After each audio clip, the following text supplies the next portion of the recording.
Welcome to the Sports Car Lessons Podcast. I'm your host, Big Ken. Whether you're watching on YouTube or listening on a streaming service, please like, subscribe, and hit that notification bell. You'll be notified whenever I drop any new content. Welcome. Thanks for being here. Happy Wednesday. Happy Hump Day. I hope everybody's having a great week. For those of us in fantasy, we have 1 week left before the playoffs. That's like I've never seen so many ad drops as I did today. People on the waiver wire last night, like so many people on there. Like all of a sudden, the last game before the playoffs became the most important game of the week, right? And I know for a lot of us, this year has been a real struggle, and mostly because of injuries. Like every time you turn around, I mean, people are dropping like flies all year in the NFL. For another thing too, for those of us who have been doing this for a long time, and that we've done well at it, right? We've really done well at it because there's always money involved in these leagues, and it's really because we've been putting the work in. Not only during the fantasy season, but I mean, to me, it starts just before the draft, right? My only downtime is that period after the Super Bowl. You take time off, but as you're coming up to the draft and the combine and things like that, I mean, I guess I should say the combine's where it starts. I mean, you're all over it, looking at players and listening to what the professionals have to say about it. Um, and I've been talking to a lot of people who haven't done well in their fantasy leagues in the past years, right? So every year you're getting in, you see the same names coming back in and the same names that are usually, midstream or at the bottom. And now they found these pay sites that help them manage their league. So now, like, I see these people that are starting to do much better, and I've reached out to them. I'm like, man, you're really doing great this year. I mean, I've been in this league 4 years, and you've been usually around the bottom. Now you've been up first, second, third place, competing all year, and they're like, yeah, I found this pay site that I just paid them. It basically does everything for me. It helped me draft my team. Uh, Tells me who to pick up on the waivers, who to drop, who to sit and start each week. Um, and these people who historically haven't done well are right in it now and competing at a higher level. Um, I hear all these promotions, and I listen to the fantasy sports radio like during the day, driving and things, and I hear a lot of these promotions. I just thought they were just ways to make, money makers. I didn't realize people actually do this. So I mentioned this to somebody else today. I said I was talking to somebody in this other league, and they're like, "Oh, I do that too, don't you?" And I'm like, "No, I've never heard of anybody doing this." But now I'm seeing like people in certain leagues doing much better, and I feel, well, maybe it's even the playing field a little bit now on the fantasy landscape in these. It's become such a big business out there, and I think everybody's part of it. Everybody's in fantasy leagues. Uh, so you know, they don't have guys like me dominating every year as like a source of income, right? Um, but this year, 6 out of the 8 leagues, I have to say I am in the playoffs. I will keep you updated. I think this week, going into the last week, I think I'm just in first place in one and second and third place in a handful. Um, so there's a 7th one that I have a real outside shot to make it to the playoffs, but my team has been decimated by injury. So I don't think, even if I made it in, I don't think I would last very long. So let's get to today's episode. I talk a lot about grading on a lot of episodes, and I have a lot of people reach out to me with a lot of different questions about grading. What cars to grade? Who to send them to? Why do I send some to PSA? Why do I send some to SGC? Why do I just not send out cards at all? Um, so I'm going to cover that today. I'm going to talk about that today. And before I start, I just want to say this is my opinion, right? Completely my opinion. This is what I've learned over the last 4 years, sending cards into grading. And trust me, there's been a lot of L's, sending cards into grading. It hasn't been, all sunshine by any means. It's a learning experience, um, to say the least. Um, I talk to a lot of people. I ask a lot of questions. I listen to what a lot of people have to say. I listen to content when people are talking about, who to use for grading and why and things like that. So I take all that information and then I turn it into my own trial and error. I've only Personally, I've only sent my cards into PSA or SGC. I haven't used any other grading company out there. So when you're grading cards, I mean, there's just some things you have to think about up front, right? What's your purpose? Why are you grading the card? Is this card for your PC? Is it for a flip? Is it a hold, a prospect and a hold to maybe sell later? I mean, you have to know what the purpose is, because that really helps determine who you're sending it to and how much you're willing to pay for it to get graded. What's the value of the card? What's the card worth raw, right? So if I spend the 20 or so dollars on grading, and any particular card comes back a 9, is that worth the same price? Have I sent given $20 away for nothing? Um, and that really, and I'm saying $20 for grading, right? But sometimes what happens is, um, a PSA 9 is worth less than a raw card, right? Because all of a sudden people think in their mind, I'm buying a 9. I'm buying a card that's already been looked at by a professional grading company, and they said this card is not a 10, it will not gem.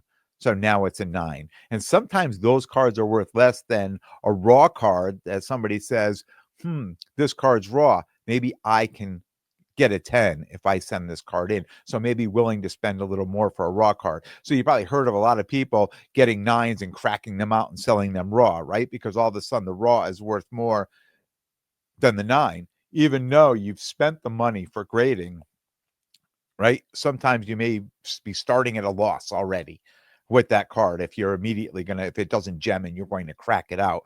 So you've wasted that time and money sending it out. Um, and on the other hand, if it does come back at 10, was that risk worth it? Now is it a 5x, a 10x, a 4x? What's the value? How much of that how much is that going to jump up on that value? Um, And are you prospecting? Like, are you prospecting on someone like those cards? Like I do a lot, those cards aren't worth that much right now. And I can't compare. I can't say, okay, I bought this card for $30, but the PSA 10 of that card sells for 100 or 120. But the 9 sells for 40, right? Or $50. Just as I was talking about a few minutes ago, what I say to myself, hey, maybe I'll spend, the same amount or what, or kind of close to what the 9 is to get a raw card to hope that I could gem that card, right? So, do I have nothing to compare it to? Is it just all this in my mind right now? And really for me, and this is what I think when I'm prospecting, it's all in my own mind, right? Because there's nothing I can say that, yes, this person is going to go to here. I like to believe it, and I think I've done all my homework to say I think this is going to happen, but it's only my opinion, right? There's no guarantee that that card is going to go up, down, or sideways. Um, and a lot of people have their own thoughts of what a 10 is compared to raw and to a 9 and what the multipliers are and what makes sense and what doesn't make sense. It's what It's what, you know, we it really comes down to our thought process of what we're doing. So more than half of what I do with these cards, for me, I'm going to resell these cards. I mean, I'm buying these cards to resell these cards.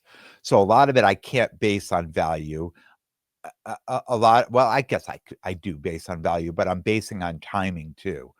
Um, and I'm going to give you a for instance.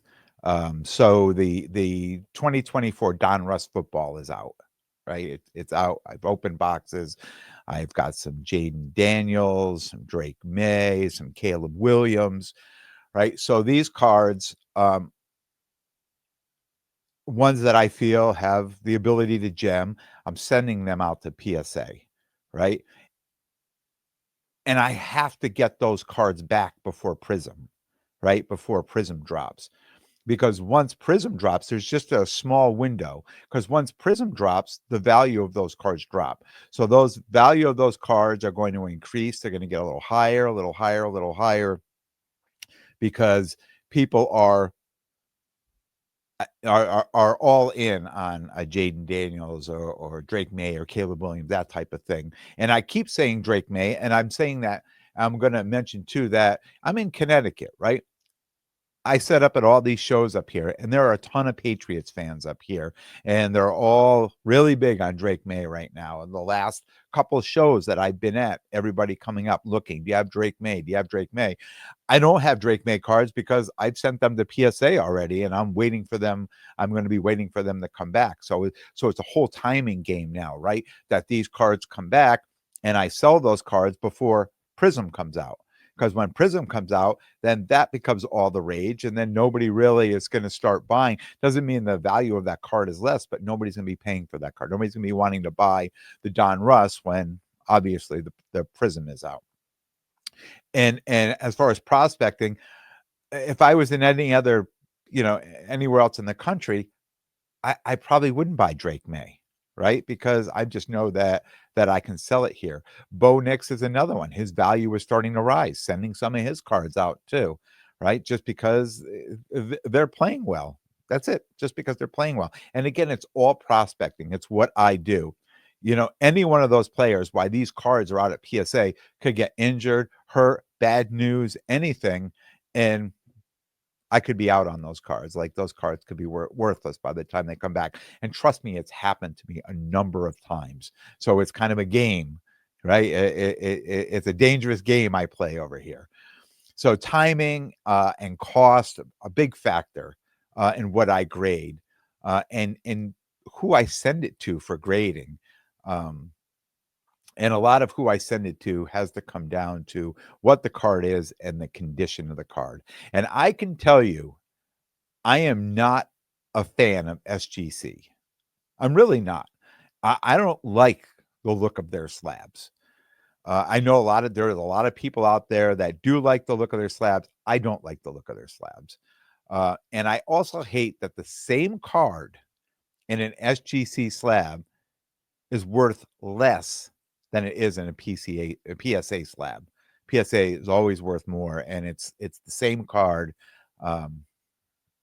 encapsulated, right? So with that out of the way, here's what I do when it comes to grading. Because I deal with mostly ultra modern cards, and I want to start there. And ultra modern cards are any of these cards I'm ripping now out of wax presently or within the last couple years is what I'm calling ultra modern. And I'm only grading quarterbacks for football. Last year I tried some running backs and some wide receivers, and the value just wasn't there. Even if they were PSA 10s, the value just wasn't there. And then anything that came back less than that, it was basically a loss on the card. So I'm staying away from and I tried. I really want it to be. I really want there to be a market for running backs and wide receivers, but for me, it's just not there. So for football, I'm sticking with quarterbacks. And here in the office, I have this nice magnifying glass set up. It's got a light built in. I basically just have a station set up here in the office. I have a Kurtz card care kit. Um, uh, I think most people have those. Anyone who's grading would have that. And 99% of the time with that, I'm just using their spray solution, and I'll hold that up here. That just comes with the thing. I'm not advertising. I'm not getting paid by them or anything, but it's what I use. Their spray solution, their liquid solution, and I just wipe all the cards down with it. A nice cloth. I wet dampen the cloth, and I wipe the cards down, taking any dust off, anything that's on the surface, front or back of that card. I wipe it down. I get it under the magnifying glass with the light on. I'm checking corners, edges, surfaces, front and back, right? With PSA, in my opinion, corners and edges have to be perfect for a card to gem. If your corners and your edges are not, and I can see that. I mean, if you're going to be looking at a card in this slab and you're going to see a dinged corner or a rough edge on any edge, and there's no way they could put a 10 on that card, right? So corners and edges have to be perfect in order for that card to gem. So I look at that first, and if those are not perfect or not something that I can use my cloth and wiping it down and things like that, that card gets put to the reject pile. Doesn't mean I'm done with that card and it's never going to be graded. Just means that at this moment that I'm looking at this card, I don't believe it could gem, but there could be other things going on with this card. So I just put this card aside for now. And one thing I've learned is that if a card that has a print line or a noticeable dot or a noticeable line on it, that's a card that's going to go into that pile right there. But when I get the time, I'm going to take that card, I'm going to go to eBay, and I'm going to find this card in a PSA 10 or even a couple of them, and I'm going to look for that line or that dot or that mark. Because sometimes there's a print run on cards and every single card has a particular dot line or a mark on it, right? And I learned this from my man Jordan at Zips Cards, who has done very well going to shows, just knowing certain cards that have certain print lines or certain dots or certain marks, right? And finding these cards and knowing that this card could very well gem, that this is something that every card had on it, where other people saw this. And I've done this myself. I've done this where, I see that print line or that mark. It's never going to gem. I put it aside. Now, knowing this, I go on eBay and I look to see if those have any of this identical marks. And if they do, and they did gem, now I think I can overlook that mark and now look at the rest of the card. And I know Jordan has purchased a number of these cards and sent them off, and they've gemmed. They've come back 10s. So it's always worth, not saying that every card has that, because most cards have those lines, spots, or print line that's only on your card or never on a PSA 10. But it's worth looking and making a note of it. When I'm considering grading a card, I also check the pop counts on the card. It helps me know if there is a high pop count of PSA 10s and mine has any little thing at all, something at all is off with it. It's a 9 or it's probably going to be a 9 or less. And then I have to decide, is it worth to send it in and hope for a 9 and not even thinking of a 10, but hoping for a 9. What does this card resell? Because some cards in 9s sell very high, and it may be worth sending it in and getting the 9 back. But if the pop count on the 10s are low and I see, you know what, let me take a chance on this card, it may be worthwhile because there's very few 10s out there. The 9s are more popular and the 9s are selling, right? So it may be just me worth it to me to send that in. And I haven't mentioned centering yet. And as important as centering is, my opinion, If the card is visually off, the centering is visually off, but the surface, the edges, and the corners are perfect, the card does have a chance to gem. We've all seen cards like, "Oh, I don't know how that got a 10. I can see it's not centered." But I just feel I've gotten cards back like that. I've sent cards in, and other people have said to me, "Look, if the rest of that card is perfect and the centering is off, you could it could gem, send it in." It's happened to me. I've sent those cards in, but everything else on the card has to be perfect. Don't say, "Well, it's off centered and there's a little white in the corner, or there's this little, line or this little scratch or a little dimple on the." Probably not going to happen. But if everything else is perfect, it's a good chance it could 10. Uh,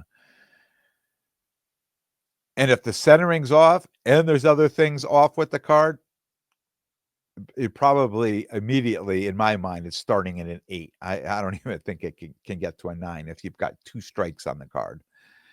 Centering is the easiest thing now identifying a card. We don't need a magnifying glass, and nothing is needed. We just visually can look at the card, and a lot of times we could tell, if it's centered. So I covered corners, edges, centering, and surface. Then there's the fifth most important factor. That's the opinion of the PSA grader. Right? Some things I've sent to, and you've heard me talk about it on here. I just feel 100% positive. That is coming back at 10. That's the most beautiful card, centering and corners and edges and oh my God, that card is perfect. And it comes back at 9 or an 8. And then other cards, I'm like, I know it's never going to gem. I'm just going to send it in. I'm going to hope for a 9 because I could do pretty well with the 9 on this. It makes sense for me to send that in. And all of a sudden that card comes back at 10. Oh my God, how'd this happen? And then people are looking at it like, how'd this card gem? And I'm like, I don't know. It did. What else do you want me to say? I mean, I've purchased cards, that were PSA 10s online. And then I'm looking at the card inside the thing, and I could see there's like white on a corner, like one of the corners isn't perfect or something. But it's for whatever reason, they deemed it a 10, so now it's circulating around with the value of a 10. If I hit a bigger card, right, and for me a bigger card is like 350, 400 or better.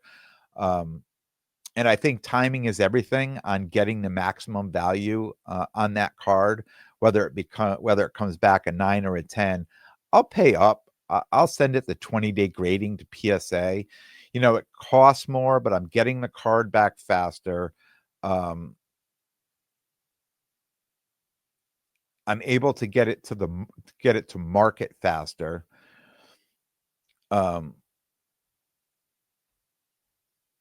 And I've really ran into issues where I've said, "Wow, this is a great card. I'm gonna put it in my bulk order," and I send it off, right?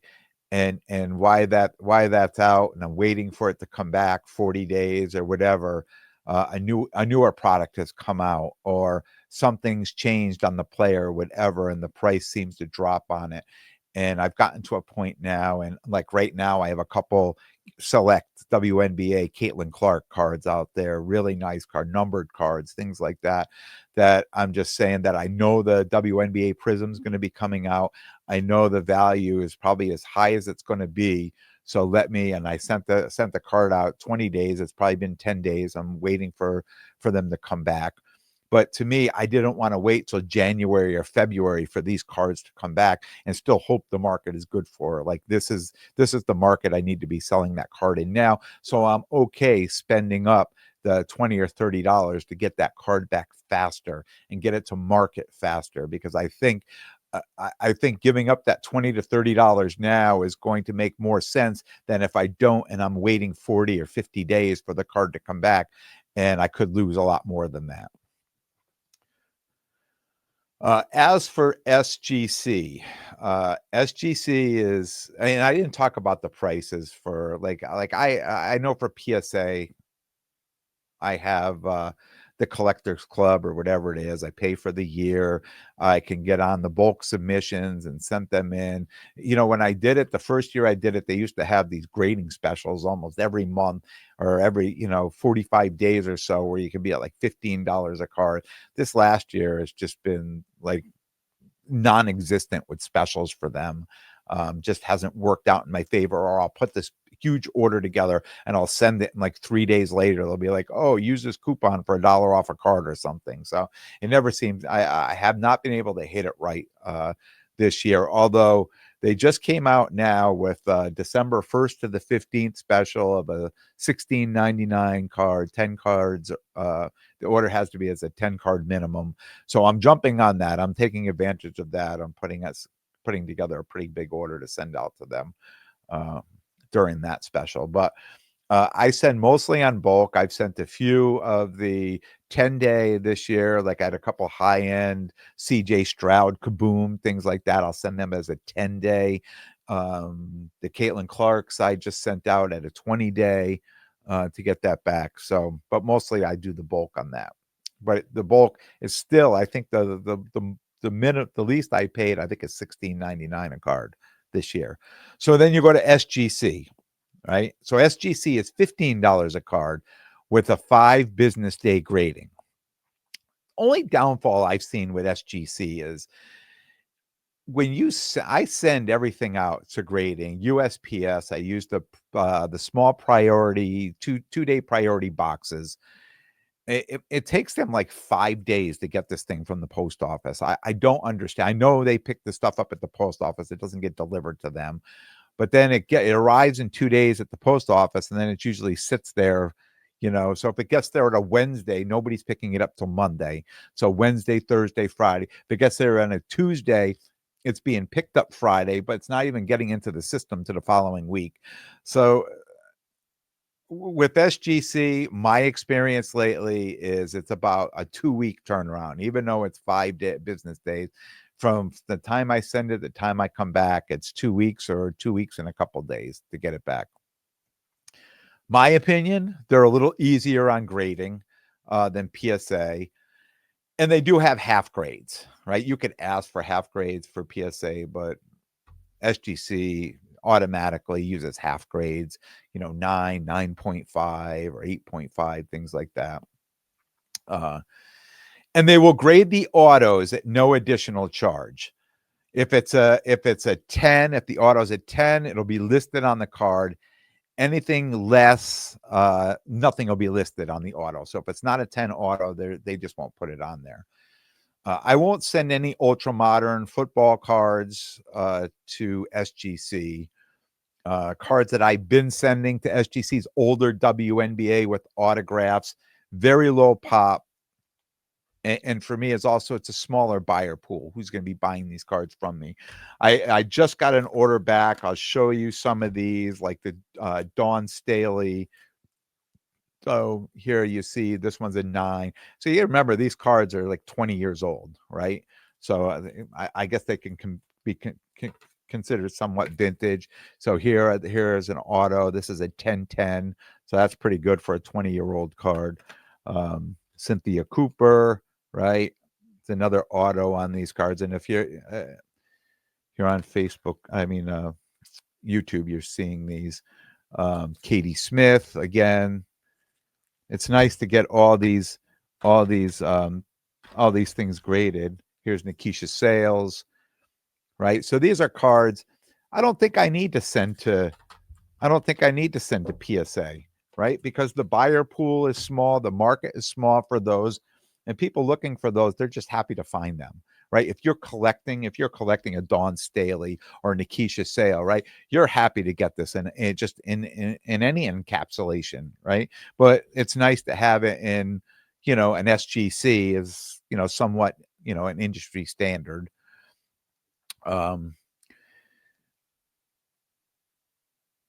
And this order that I sent in too with these cards was really just a test. I have a ton of these cards in a lot that I bought. So I pulled out what I thought were some of the better cards and I sent them in just to get a feel of how they're going to grade. I'm excited. I thought they graded very well.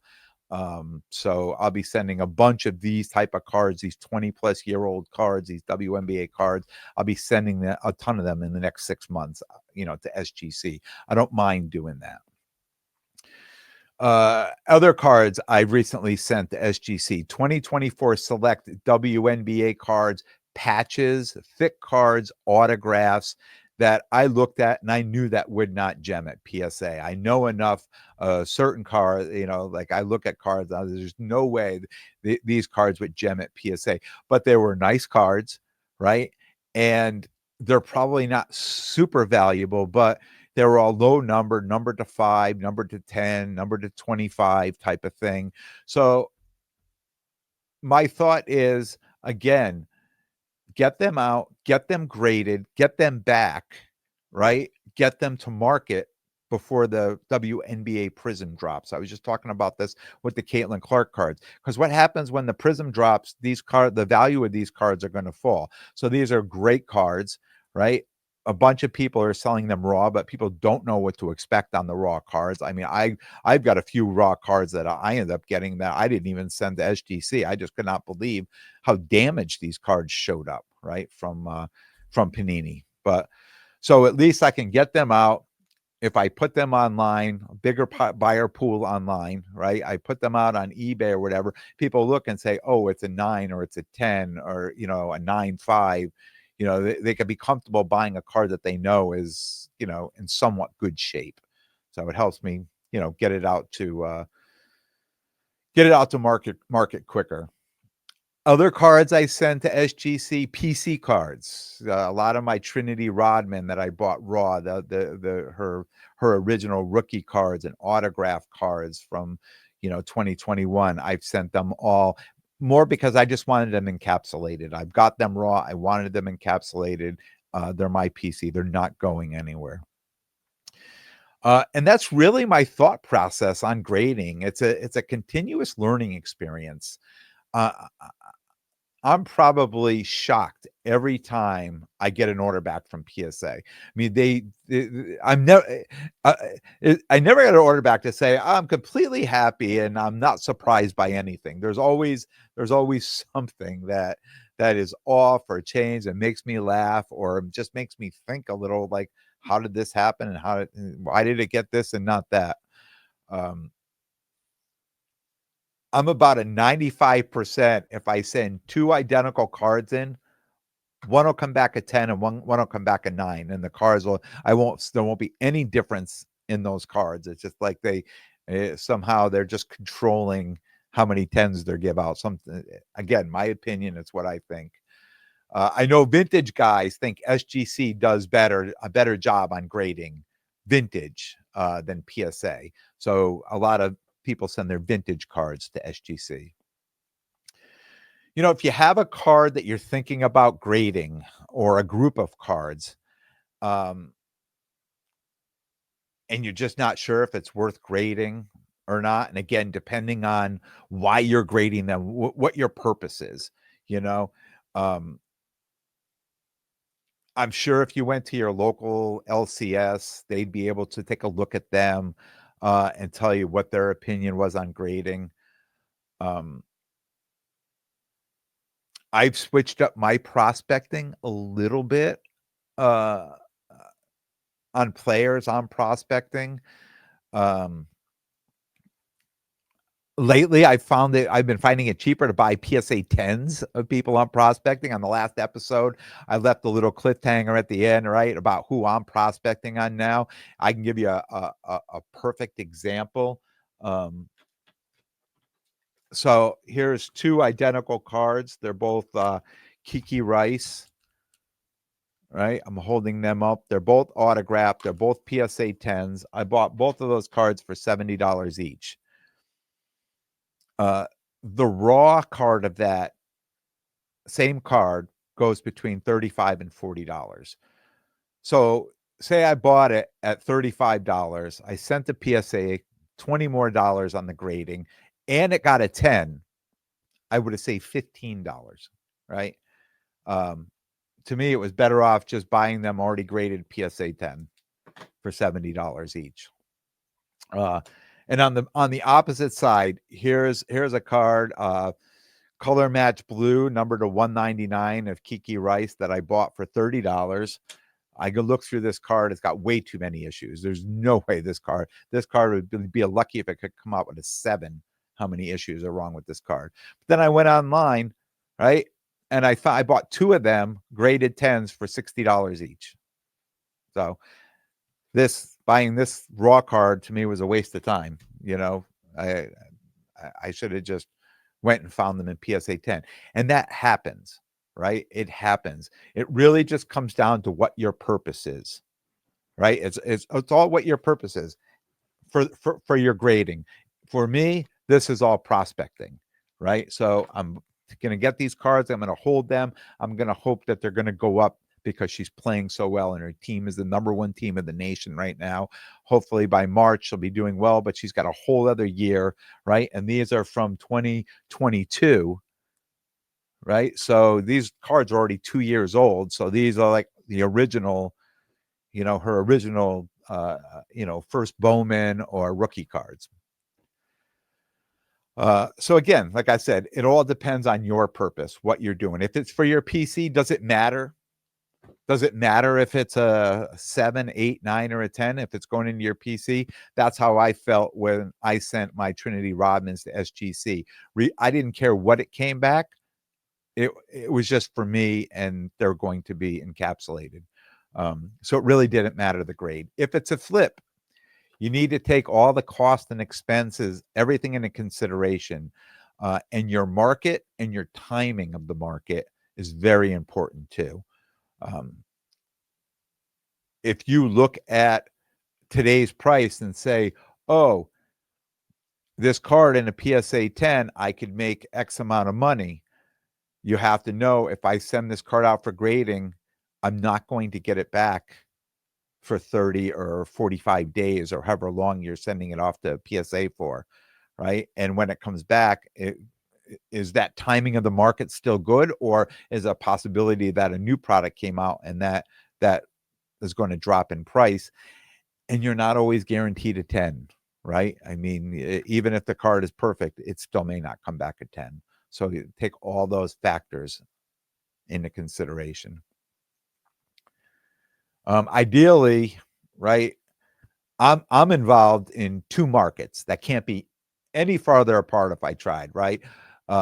Ultra modern football and now WNBA, and now this 20 to 25-year-old WNBA cards.